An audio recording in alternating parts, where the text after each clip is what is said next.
Hey there guys, I hope you're doing well.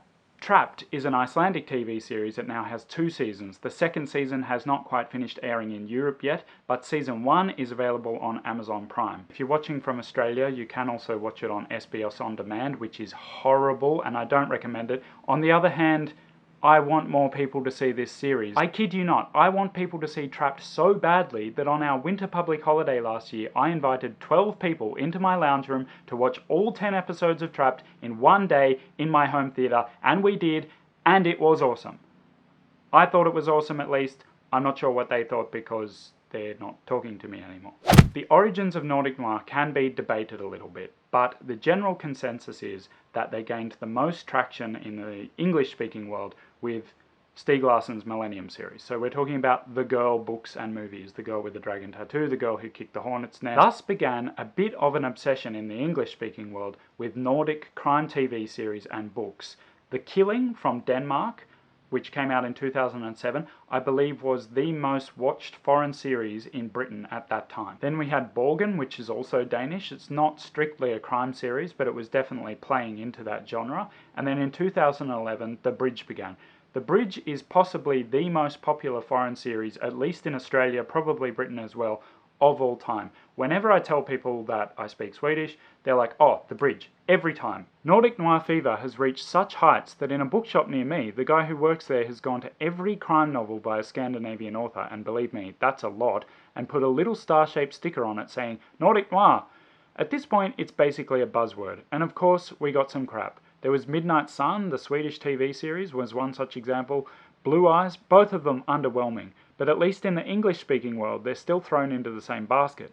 And then in 2016, arguably 10 years late, Iceland shows up to the party. Now that is a tough gig for anyone in any country to come off the back of all the good Nordic Noir that we've had. And as I wrote this review, I realised that honestly, I don't know what makes it so good. There's just something about it that makes it very intoxicating.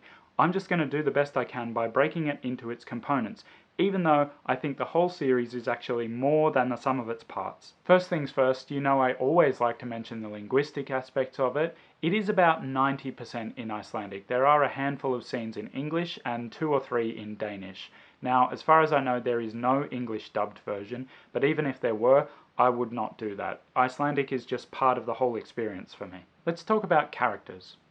In good writing, characters will never be perfect. They will always have something they're working towards, something they want, something we want for them. This is high school English stuff.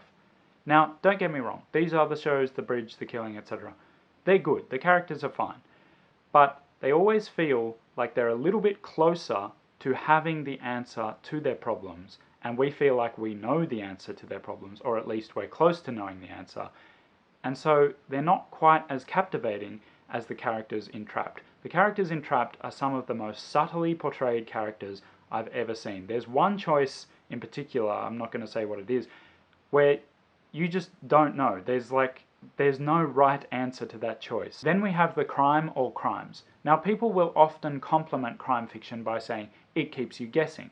Now that's not a bad thing by any means, but I don't think it's as absorbing as it keeps you wondering. Not who, but why.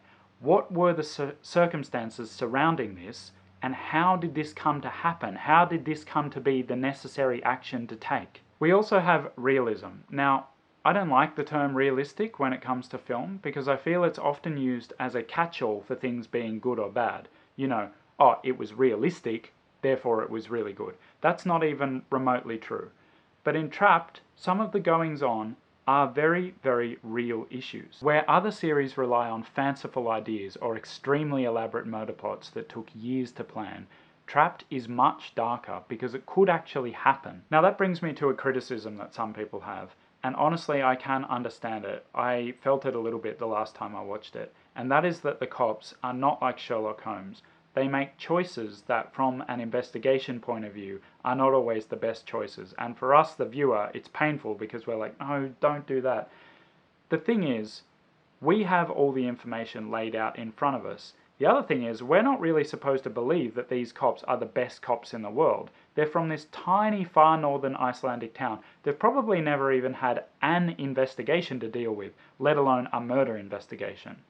But we, the audience, are used to cops who tend to know everything, so the result is that it's easy for us to feel like these cops are dumb, and that kind of hurts us because they're actually really likeable characters, particularly the main two police. Music. I honestly don't know what I can say about the music, apart from it is the best TV series score I've ever heard. Seriously, even if we're throwing movies into the mix, it would be in my top 20. Jóhann Jóhannsson may well have been set to become the next Hans Zimmer had he have not tragically died in early 2018. You may know his work from The Theory of Everything, Prisoners, Sicario, or Arrival, which is also one of my favourites, but honestly I think his themes in Trapped are just as praiseworthy. It actually kind of reminds me of the Dark Knight score, the Joker theme. It's pretty similar in its construction, it's based around a cello, and the final effect is quite similar, except that it's less maniacal and more secretive. Jóhann worked with cellist and composer Hildur Gudmadóttir, and they've worked together a few times, they were probably friends, and her cello work really makes this score, and the score really makes the series. In my opinion, the composers of this series deserve to be as closely linked with its success as Ennio Morricone is with The Good, the Bad and the Ugly. They're one and the same. Obviously no one can replace Jóhann Jóhannsson, but I am really pleased to hear that Hildur is fronting music for season 2. Given she was kind of his protege, I think we'll be hearing a lot more from her in the coming years.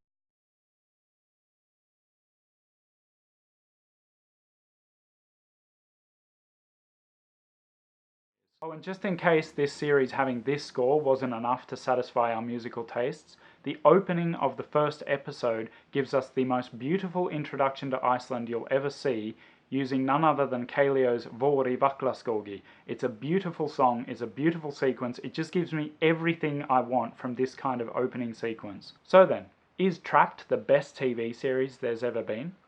Look, I don't expect everyone to like it as much as I do, and I wouldn't compare it to something grander in scale like The Wire or The West Wing, and I can even see why people might prefer The Bridge. There's more cat and mouse going on, it's a more thrilling ride.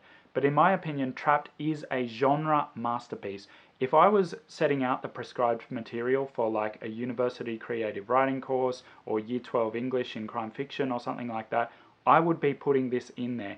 There's just nothing that I can think of that they didn't get right. There are even some Easter eggs for people who know the Icelandic sagas or older Nordic Noir stories. I can't talk about them without giving anything away, so please watch this series. In case you couldn't tell, I genuinely want to have conversations about it, and season 2 should be on Amazon Prime in like a month or two. Anyway guys, this has been a long one. I've got to get out of here. Thank you so much to my new subscribers who really are helping me motivated to make more of these. It is actually working.